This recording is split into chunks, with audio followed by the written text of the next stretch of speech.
Hello అండి. This is Anu ayurvedic and mental health trainer. ఇప్పుడు ఈ రోజుల్లో ఒక ఏజ్ లిమిట్ లేకుండా ఈ ప్రాబ్లమ్ అయితే ఉన్నింది. లైక్ చిన్న పిల్లల దగ్గర నుంచి పెద్ద వయసు ఉన్న వాళ్ళ వరకు అందరికి పెయిన్స్ నొప్పులు అంటారు. సో అసలు ఏంటి ఈ పెయిన్స్ ఎందుకు వస్తాయి, అసలు ఎన్ని రకాలు ఉన్నాయి పెయిన్స్ అని మనం మాట్లాడుకుంటే, ఒకటి పెయిన్స్ అనేది మనకి చాలా రకాలు ఉన్నాయి. కీళ్ళ నొప్పులు, నరాల నొప్పులు, కండరాల నొప్పులు అండ్ స్ట్రెస్ ఎక్కువ అయినప్పుడు వచ్చే నొప్పులు, బాడీలో వేడి ఎక్కువ ఉన్నప్పుడు వచ్చే నొప్పులు, వెన్నుపూస నొప్పి అండ్ కాట్లేజ్ అరిగిపోయినా వచ్చే నొప్పులు, కీళ్ళ నొప్పులు like rheumatoid arthritic pain, nerve pain. So ఈ పెయిన్స్ అన్ని కూడా మనకి చాలా రకాలు ఉంటాయి. అయితే ఒక చిన్న పిల్లలకి నొప్పులు ఉన్నాయి అండ్ పెద్దవాళ్ళకి నొప్పులు ఉంటున్నాయి. అంటే ఒక ఏజ్ లిమిట్ తో లేకుండా ఈ పెయిన్స్ అనేది ఈచ్ అండ్ ఎవ్రీ పర్సన్ లో రెగ్యులర్ లైఫ్ లో మనం చూస్తున్నాము. అయితే పెయిన్స్ అనేవి మనకి రావడానికి మల్టిపుల్ రీజన్స్ ఉండొచ్చు. ఏమైనా మనము నడుస్తూ కింద పడిపోతారు కొంతమంది. సో వాళ్ళకి పెద్దగా ఎక్కువగా ఫోర్స్ఫుల్ గా పడ్డట్టు ఉండదు అండ్ అక్కడ వాళ్ళకి గాయాలు ఏమీ తగలవు. అయినా కూడా బాగా పెయిన్ ఉండడం, లోపల ఏదో ఒకటి ఫ్రాక్చర్ అయినట్లుగా కొన్ని రిపోర్ట్స్ లో చూస్తాము. సో వీళ్ళకి ఎందుకు ఇలా జరుగుతుంది అంటే, వీళ్ళకి బోన్ స్ట్రెంగ్త్ అనేది కరెక్ట్ గా లేకపోవడం, ఎముకలు అనేది స్ట్రాంగ్ గా లేకపోవడం, ఎముకల్లో పటుత్వం లేకపోవడం వల్ల ఈ ప్రాబ్లం అనేది ఉంటుంది. అంటే వీళ్ళకి వీక్ ఇమ్యూనిటీ ఉండడం, ప్రాపర్ ఫుడ్ తినకపోవడం. సో దానివల్ల ఇవి జరుగుతాయి. అండ్ కొంతమంది గేమ్స్ ఆడే వాళ్ళు ఉంటారు మనకి. సో వాళ్ళు ఏంటి అంటే హెవీగా ఆ టైంలో వీళ్ళు గేమ్స్ లో ఎక్కువ టైం స్పెండ్ చేయడం, హెవీగా గేమ్స్ ఆడడం, అటువంటి వాళ్ళకి కొంచెం మజిల్ క్రాంప్స్ అని, లైక్ కండరాల నొప్పులని అటువంటివి వస్తూ ఉంటాయి. ఇది కామన్. అండ్ కొంతమంది పెద్దవాళ్ళని చూసుకుంటే,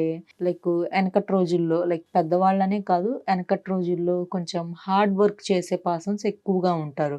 వెయిట్స్ క్యారీ చేయడం, బరువులు తల మీద కానీ, వీపు పైన కానీ, భుజాల పైన కానీ మోస్తూ ఉంటారు. లైక్ వడ్ల బస్తాలని, పత్తి అని, లేదు అంటే వాటర్ పాట్స్ అని, అంటే నీళ్ల బిందెలు అంటారు. ఇవన్నీ కూడా మోయడం వల్ల ఏమవుతుంది అంటే, వీళ్ళకి ఈ ప్లేస్ అంతా కూడా కమిలిపోయినట్లుగా, కాయలు కాల్చినట్టుగా ఉండడం ఇలా జరుగుతూ ఉంటుంది. అండ్ దానితో పాటు ఆ వీపంతా కమిలినట్లుగా ఉండడం ఇలా జరుగుతూ ఉంటుంది. సో ఇటువంటి వాళ్ళకు కూడా ఎక్కువగా మజిల్ పెయిన్స్ రావడం ఇలా ఉంటుంది. అండ్ దానితో పాటు ఎక్కువగా బరువులు మోసే పనులు చేయడం వల్ల వీళ్ళకి ఆ బరువు అంతా కూడా వీళ్ళకి కాళ్ళ పైన పడుతుంది కాబట్టి కాళ్ళ నొప్పులు రావడం, అండ్ దానితో పాటు బాగా ఇక్కడ ఎముకలు అరిగిపోవడం, కాట్లేజ్ తగ్గిపోవడం, ఇవన్నీ చూస్తూ ఉంటాము. సో ఇది ఒక టైప్ ఆఫ్ పెయిన్. అండ్ కొంతమందికి చూసుకుంటే రొమటాయిడ్ ఆర్థరైటిక్, కీళ్ళ వాతం, కీళ్ళ నొప్పులు అంటారు. సో ఇదనేది బాడీలో వాతము పిత్తము ఈ రెండు ఎక్కువైపోవడం వల్ల, వాత పిత్త దోషాలు బాగా పెరిగిపోవడం వల్ల వీళ్ళకి ఇలా ఈ రొమటాయిడ్ ఆర్థరైటిస్ అనేవి ఉంటుంది. వీళ్ళ నొప్పులు ఎలా ఉంటాయి అంటే, ఇంకా బాధాకరమైన విషయం, ఇవన్నీ కూడా బాగా తెల్లవారిపోయేసరికి బాగా ఉబ్బిపోయినట్లుగా ఉండడం ఈ వేళ్ళన్నీ. అండ్ కనీసం వీళ్ళకి ఒక పిన్ను పట్టుకోవాలన్నా, ఒక గ్లాస్ పట్టుకోవడానికి కూడా ఈ చెయ్యి రాకుండా అంతే ఉండడం, బాగా పెయిన్ అనిపించడం ఇలా ఉంటుంది. కాళ్ళు, చేతులు.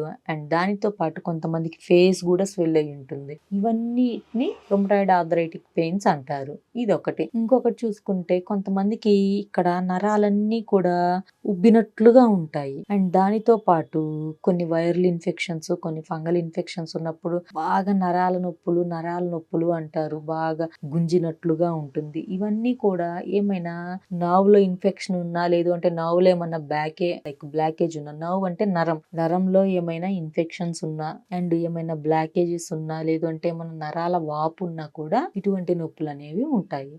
అయితే ఈ నొప్పులన్నీ ఉన్నప్పుడు వీళ్ళు ఖచ్చితంగా డాక్టర్ ని కన్సల్ట్ అయ్యి ట్రీట్మెంట్ తీసుకోవడం మంచిది. అండ్ ఇంకోటి ఏంటి అంటే, వయసు రీత్యా కూడా నొప్పులు అనేది కామన్. చాలా మందిని పెద్దవాళ్ళని చూసుకుంటే బాగా నీ రీప్లేస్మెంట్ సర్జరీస్ అని, మోకాళ్ళు అరిగిపోవడం అంటారు, లేదు అంటే ఈ లైక్ స్పాండిలైటిస్ ఇష్యూస్ అని, ఇవన్నీ కూడా చాలా చూస్తూ ఉంటాము. ఇవన్నీ కూడా వయసు రీత్యా ఉండడం, అండ్ వాళ్ళు యంగ్ ఏజ్ నుంచే మంచి న్యూట్రిషన్ ఫుడ్ తీసుకోకపోవడం, అంటే పౌష్టికాహారం సరిగ్గా తినకపోవడం, అండ్ వాళ్ళ శక్తికి మించి పనులు చేయడం, ఎక్కువగా స్టెప్స్ ఎక్కి దిగుతూ ఉండడం, అండ్ అనవసరమైన పనులన్నీ చేస్తూ ఉండడం, రెస్ట్ అనేది బాడీకి అస్సలు ఇవ్వకపోవడం, అటువంటి వాళ్ళకి ఈ ప్రాబ్లమ్స్ ఎక్కువగా ఉంటాయి. సో అందుకని ఎవరికైనా ఈ హెవీగా రకరకాల పెయిన్స్ ఉంటూ బాడీ అంతా అనీజీగా ఉంటూ బాగా ఎప్పుడు పడుకున్నా కూడా కొంతమందికి పెయిన్ అనేది బ్యాక్ పెయిన్ బాగా ఉంటది, పక్కకు తిరిగి పడుకుంటారు, మళ్ళీ ఇటు సైడ్ పెయిన్ ఉంటుంది, మళ్ళీ అప్పుడు ఇంకొక సైడ్ తిరుగుతారు,